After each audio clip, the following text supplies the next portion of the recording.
जिंदगी के करीब इस कार्यक्रम में आपका एक बार फिर से बहुत बहुत स्वागत है। और आज हम बात करने की कोशिश करेंगे संस्कारों की। हमें हमेशा इस शब्द से हम बहुत वाकिफ हैं कि संस्कार होते हैं, लेकिन इतनी गहराई में हमको खुद नहीं पता कि कितने संस्कार होते हैं, किस तरीके के संस्कार होते हैं और सबसे पहला संस्कार क्या होता है। तो हमारे बीच मौजूद हैं आचार्य यशपाल जी। आचार्य जी, आपका बहुत बहुत स्वागत है। और आज हम बात करना चाहेंगे संस्कारों के बारे में। सबसे पहले तो ये बताइए कि संस्कार जो शब्द है वो शब्द क्या किस चीज को आप संस्कार कहते हैं, और सबसे पहला जो संस्कार है मनुष्य के जीवन में वो क्या है? बहुत बहुत धन्यवाद अलका जी। आपने इतना सुंदर कार्यक्रम रखा है और उसका नाम ही है जिंदगी के करीब। मैंने पहली बार इतना शानदार नाम सुना है कि जिंदगी के करीब जो है, क्योंकि लोग आजकल दूर दूर से देखते हैं जिंदगी को। सही बात तो यह है कि जिंदगी की शुरुआत ही प्रथम संस्कार से होती है। 16 संस्कारों में पहला जो संस्कार है वो गर्भाधान संस्कार ही है, जिसके द्वारा जीवन की शुरुआत होती है। देखिए, जन्म की डेफिनेशन ये है कि जब आत्मा को शरीर मिलता है उसका नाम जन्म है। अगर ये न समझ में आए तो ऐसे समझ लीजिए, जब आत्मा शरीर को छोड़ के चला जाता है तो उसका नाम मृत्यु होता है। तो मृत्यु का अपोजिट वर्ड जो है वो जन्म है। तो जन्म की शुरुआत ही गर्भाधान संस्कार से होती है, इसलिए पहला संस्कार गर्भाधान संस्कार को ही कहा जाता है, माना जाता है, जिससे जिंदगी की शुरुआत होती है। तो हमारी जिंदगी में बहुत सारे संस्कार होते हैं। धीरे धीरे जैसे ये एपिसोड्स आगे बढ़ेंगे, हम हर एक संस्कार के बारे में विस्तार से बात करना चाहेंगे। लेकिन आज हम टॉपिक लेना चाहेंगे वो आपने जैसे कहा कि सबसे पहला जो संस्कार होता है वो गर्भाधान संस्कार होता है। तो आप हमें ये बताइए कि ये जो गर्भाधान संस्कार है ये क्या एक धार्मिक कर्मकांड है? देखिए, गर्भाधान संस्कार जो है मनुष्य के निर्माण की विधि है। आज नई पीढ़ी को इस बात से अवश्य परिचित होना चाहिए। और मैं तो ये कहूँगा कि विवाह करने से पूर्व ही बच्चों को ऐसी ट्रेनिंग की व्यवस्था की जाए कि वो जीवन में गर्भाधान संस्कार का महत्व समझ सकें। आजकल दुनिया के बहुत से लोग ये मानते हैं कि संतानें तो ऐसे ही एक्सीडेंटली हो जाती हैं। इस विचार को आज से त्यागने की आवश्यकता है। एक्सीडेंटली संतानों को जन्म देना तो ऐसे हो गया जैसे पशु जो है अपनी संतानों को जन्म देते हैं। हम मनुष्य हैं तो हमारे यहाँ विधि पूर्वक संतानों को जन्म देने का विधान है, जिसको गर्भाधान संस्कार कहते हैं। यह एक धार्मिक कार्य है। धार्मिक कार्य किस लिए है? क्योंकि इससे हमारी अगली जनरेशन अच्छी बनेगी। देखिए, आप सब जानते हैं आत्मा अजर अमर होती है। तो इस संसार में राम की, कृष्ण की, भगवती सीता की, रुक्मिणी की, सबकी आत्माएं हैं।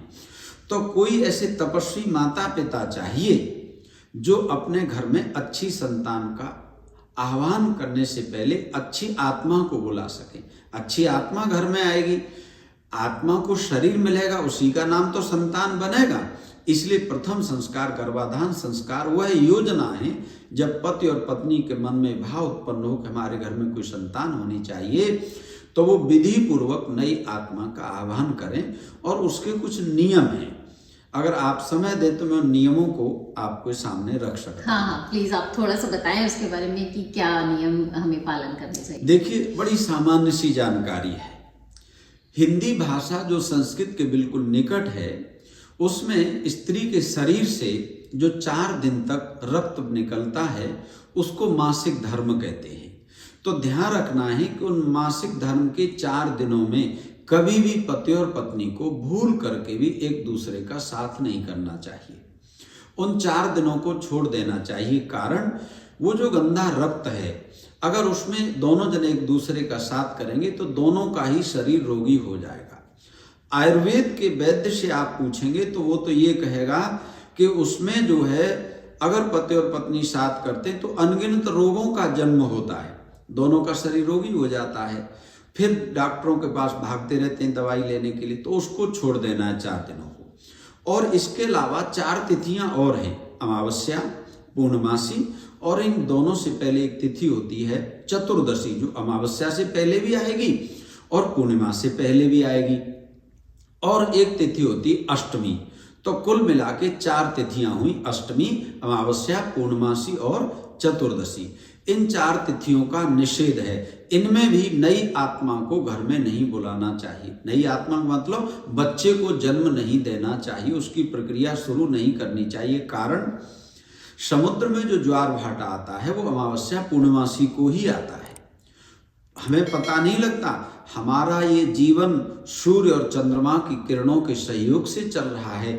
इसीलिए सूर्य और चंद्रमा को चिकित्सक कहा जाता है। हम तो रात को सो जाते हैं, लेकिन चंद्रमा की शीतल किरणें हमारे जीवन को प्रभावित करती हैं। हम तो दिन में काम में लगे रहते हैं, लेकिन सूर्य की तेजस्विनी किरणें हमारे जीवन की सहयोगिनी बनती हैं। इसलिए ऋषियों ने विधान किया, अमावस्या पूर्णमासी को मना क्यों की? क्योंकि चंद्रमा की किरणें इतनी शक्तिशाली होंगी, यदि अमावस्या और पूर्णमासी को अथवा चतुर्दशी को कोई नई आत्मा मां के गर्भ में आ जाती है तो बच्चा जन्म से ही विकलांग पैदा होगा। शरीर के किसी अंग में कोई न कोई कमी रह जाएगी। अष्टमी का निषेध इसलिए किया कि अगर अष्टमी के दिन पति और पत्नी ने एक दूसरे का साथ किया और नई आत्मा मां के गर्भ में आ गई तो बच्चा जन्म से ब्लड के रोगों वाला होगा। खून बनेगा नहीं, बनेगा भी तो कम बनेगा, बच्चा दुर्बल हो जाएगा, कमजोर पैदा हो जाएगा। इसलिए ऋषियों ने ये निषेध किया था। तो इन तिथियों का हमको ध्यान रखना चाहिए। और ये तिथियां साइंटिफिक हैं, हम तुरंत बता सकते हैं कि पूर्णमासी को पूर्णमासी क्यों कहते हैं, चंद्रमा पूरी कक्षाओं में खिला हुआ होता है। अष्टमी को अष्टमी क्यों कहते हैं, क्योंकि चंद्रमा 8वीं कक्षा में होता है। आपने ध्यान दिया हो, भारतवर्ष में जब नवरात्र आते हैं तो अष्टमी पूजी जाती है। अब किसी भी भारतीय से आप ये पूछ लें कि भाई अष्टमी क्यों पूजते हो, तो कोई उत्तर नहीं दे पाएगा। अष्टमी के दिन कन्याओं को बुलाते हैं, उनको खाना भी खिलाते हैं, कुछ दक्षिणा भी देते हैं। प्राचीन काल में ये परंपरा रही होगी कि अष्टमी के दिन पूजा का विधान कर दिया, अमावस्या पूर्णिमा, जिससे हाव भाव बदल गया। जीवन एक विचार है ना, जैसा विचार बना लेंगे। अब सब लोग धर्म की भावना होगी, धर्म के काम करने, हवन पूजा पाठ करना है, तो उधर से विचार ही हट गया। तो कोई भी विकलांग बच्चा पैदा घर में नहीं होगा। इसलिए गर्भाधान के समय ये सावधानी बहुत आवश्यक थी। और थोड़ा सा खान पान का भी ध्यान रखना है। देखिए, हमारे भोजन से बॉडी के हार्मोन्स प्रभावित होते हैं। तो जो नई आत्मा को बुलाने जा रहे हैं, वे पति और पत्नी अपने आहार विहार का भी ध्यान रखें। इसके लिए हमारे यहाँ गर्भाधान संस्कार को धार्मिक कृत्य माना जाता है। संतान को जन्म देना धर्म का काम है। कुछ लोग कहते हैं जी दिन में क्यों नहीं करना चाहिए, ये कोई अधार्मिक काम थोड़ी है। ध्यान रखना, सूर्य की किरणें हानिकारक होती हैं, इसलिए दिन का निषेध है। बाकी धार्मिक कार्य है। रात्रि की चंद्रमा की शीतल किरणें लाभदायक होती हैं, इसलिए रात्रि में नई आत्मा को बुलाने का विधान ऋषियों ने किया है।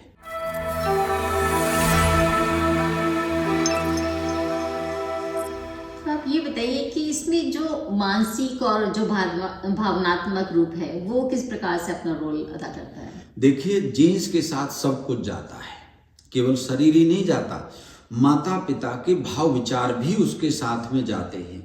तो माता पिता जिन भाव भावनाओं को लेकर के जब विचार आ जाएगा कि हमें वीर संतानों को जन्म देना है, तब फिर पति और पत्नी वीरत्व की तैयारी करेंगे। फिर उनके संतान बहुत बलवान होते हैं। वो संतान शरीर से भी स्वस्थ और सुंदर होते हैं, उनका मन भी स्वस्थ और सुंदर होता है, उनकी आत्मा भी स्वस्थ और सुंदर होती है। इसलिए गर्भाधान संस्कार ही पहला संस्कार ही वह संस्कार है जो शरीर, मन और आत्मा तीनों की समुन्नति करता है। तो जो ये चाहते हैं कि हमारे बच्चे शरीर से, मन से और आत्मा से सुंदर हों, उनको गर्भाधान संस्कार जरूर अपनाना चाहिए। अलका जी, आज इस संस्कार के प्रचार प्रसार की बहुत बड़ी आवश्यकता है। बहुत अच्छा काम आप कर रही हैं, बहुत अच्छा टॉपिक आपने सेलेक्ट किया है जी। तो आप ये बताइए कि जो इसमें स्त्री और पुरुष दोनों का क्या क्या दायित्व है, अपना इंडिविजुअली क्या रोल है दोनों का? सबसे पहला तो रोल ये है कि दोनों के मन में प्रसन्नता का भाव होना चाहिए। देखिए, हमारे यहाँ भोग और विलास की संस्कृति नहीं है। भगवती रुक्मिणी जी ने भगवान श्री कृष्ण के साथ विवाह किया और विवाह के बाद 12 वर्ष तक दोनों जने इतने व्यस्तता में रहे। श्री कृष्ण जी तो काम ही बहुत किए 12 वर्ष के बाद में भगवती रुक्मिणी जी ने कहा कि मैं जो है, हे स्वामी, मैं पुत्र को जन्म देना चाहती हूँ। तो 12 वर्ष के पश्चात उन्होंने एक ही संतान को जन्म दिया, जो संतान सारी दुनिया के सामने, कहते हैं 16वां जन्मदिन मना रहे थे भगवान श्री कृष्ण और भगवती रुक्मिणी जी। तो भगवान श्री कृष्ण अपने पुत्र को साथ लेकर के आ रहे हैं। तो रुक्मिणी जी ये वर्णन करती हैं कि मैं दूर से आते हुए स्वामी और पुत्र को पहचान नहीं पाई कि पुत्र इधर आ रहे हैं कि स्वामी इधर आ रहे हैं। वो 16 वर्ष का बच्चा, आपका पुत्र और पुत्री, माता पिता के बिल्कुल समकक्ष हो जाएगा, बराबर का हो जाएगा, जो गर्भाधान संस्कार की रीति से अपने घर में नई संतान को जन्म देते हैं। तो शास्त्री जी ये बताइए कि जैसे आजकल के मॉडर्न युग में जो बच्चे हैं और लोग ज़्यादातर तो शादी नहीं करना चाहते, और शादी कर ली तो फिर वो बच्चे नहीं करना चाहते, तो जो आधुनिक युग में गर्भाधान संस्कार का क्या महत्व है? देखिए, मैं एक बात आपसे निवेदन करूं कि आजकल के बच्चे पढ़े लिखे हैं, और इतना तो है कि आजकल बच्चे प्लानिंग करके ही नई संतान को जन्म देते हैं। तो प्लानिंग तो कर ही रहे हैं दोनों जने, बस हम उनको थोड़ा सा उनको ये दिशा निर्देश देना है कि किस प्रकार से आपने नई संतान को जन्म देने की प्लानिंग करनी है। और इस प्लानिंग में ये ध्यान रखना है कि बच्चे बहुत जरूरी हैं। लोग कहते हैं बच्चों की जरूरत नहीं, हम तो दोनों जने आराम से रहेंगे। हमने कहा वृद्ध हो जाओगे तब, तो लोग कहते हैं हम अटेंडेंट रख रहेंगे। हमने कहा ये बताइए, अटेंडेंट आप गधों को रखेंगे या बकरियों को रखेंगे? अटेंडेंट भी तो मनुष्य चाहिए ना। सारे लोग ये सोचने लगे कि बच्चों की जरूरत नहीं है, तो आपको बुढ़ापे में कौन अटेंड करेगा? इसलिए विवाह यदि किया है तो बच्चे भी घर में होना बहुत ही आवश्यक है। तो समाज के लिए जो गर्भाधान संस्कार है उसका क्या महत्व है? देखिए, समाज के लिए गर्भाधान संस्कार का महत्व यह है कि माता पिता इच्छित संतानों को जन्म देंगे तो जो व्यभिचार फैल रहा है समाज में, आप देखते हैं ऐसी घटनाएं हो रही हैं, वो सारी घटनाएं बंद हो जाएंगी, व्यभिचार समाप्त हो जाएगा, क्योंकि सबका अपनी इंद्रियों पर नियंत्रण होगा। और फिर लोग जानेंगे कि भाई हमें संतान को जन्म देने के लिए ही एक दूसरे का साथ करना चाहिए। तो समाज में से व्यभिचार को, दुष्कर्म को समाप्त करने में ये संस्कार बहुत बड़ा सहयोग करेगा। तो आप ये बताइए कि जो मॉडर्न सोसाइटी है उसमें गर्भाधान संस्कार को कैसे अपना सकते हैं? जब जब नौजवान नवयुवतियां जिन्होंने विवाह किया है वे चाहें कि हमारे घर में संतान होनी चाहिए, तो वो संस्कार विधि के अनुसार थोड़ी सी तो प्लानिंग करनी है।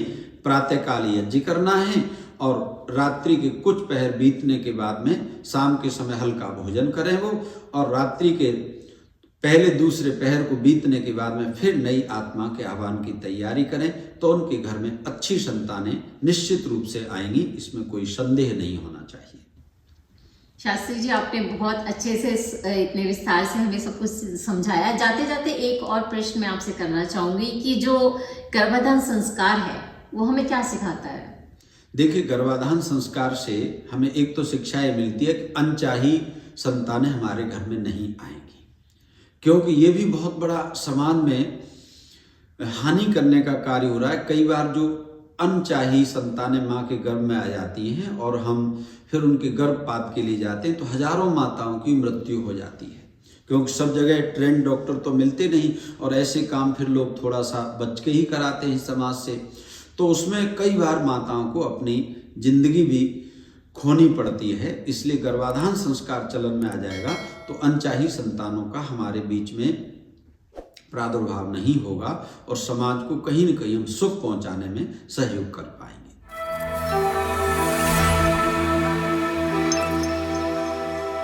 शास्त्री जी, आपने बहुत ही सरलता से समझाया हमें, और मुझे हालांकि लोगों को मालूम होता है ये संस्कार है, लेकिन उन्हें कैसे अपने जीवन में अपनाना है, किस शैली में अपनाना है, आपने बहुत अच्छे से हमें समझाया। और इसके साथ ही मैं शास्त्री जी का धन्यवाद करना चाहूँगी, और आप ज़रूर हमें बताएं कि आपको आज का एपिसोड कैसा लगा। धन्यवाद।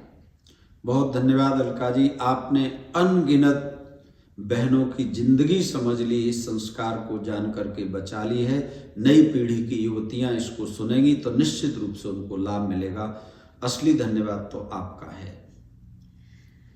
बहुत बहुत धन्यवाद। और जल्दी ही मिलते हैं अगले एपिसोड में एक नए विषय के साथ, एक नए टॉपिक के साथ, तो जो हमारी जिंदगी के थोड़ा और करीब होगा। Thank you.